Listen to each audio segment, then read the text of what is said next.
No more fact-checking on Facebook. Meta says it's ending the practice on Facebook, Instagram, and on Threads as well.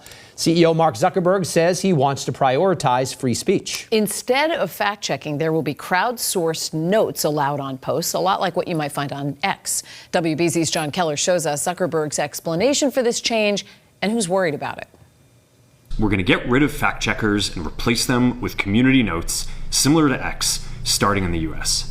Online foreign meddling in Trump's 2016 victory ushered in the era of fact-checking on social media, and now Trump's return to office has apparently ushered it out, with other social media platforms expected to follow Meta's discarding of fact-checking. Obviously, they feel threatened. Should they feel threatened? I certainly hope not, but I guess we're going to find out starting January 20th. The recent elections also feel like a cultural tipping point towards billionaires like Zuckerberg and Amazon's Jeff Bezos buckling under legal and regulatory threats from Trump. Asked if he thought that's what prompted Meta's move, the president-elect said, Probably.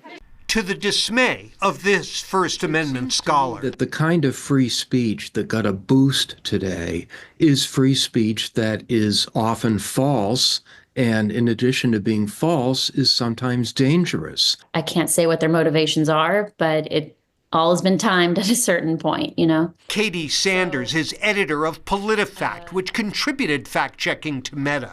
Her message to consumers going forward, reader beware. Zuckerberg even said, some bad stuff may happen. They seem willing to accept that. And so I think, it's always a good time to remind people about the importance of the pillars of media literacy. So, John, fact-checking will still be available, for people who want it.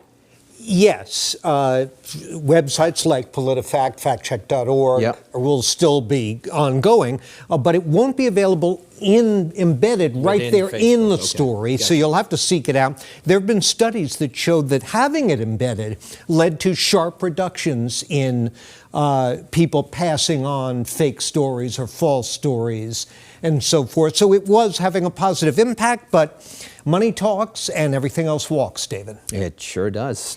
And do you think that people will still actually go outside of, Meta to try to fact check some of this stuff, or is that just too much work for people? I think it's too much work for a lot of people. Yeah. Some will. There's a big push to teach literacy education in the schools, media literacy. I think they need to step it up. All right, John Keller, thank you so much.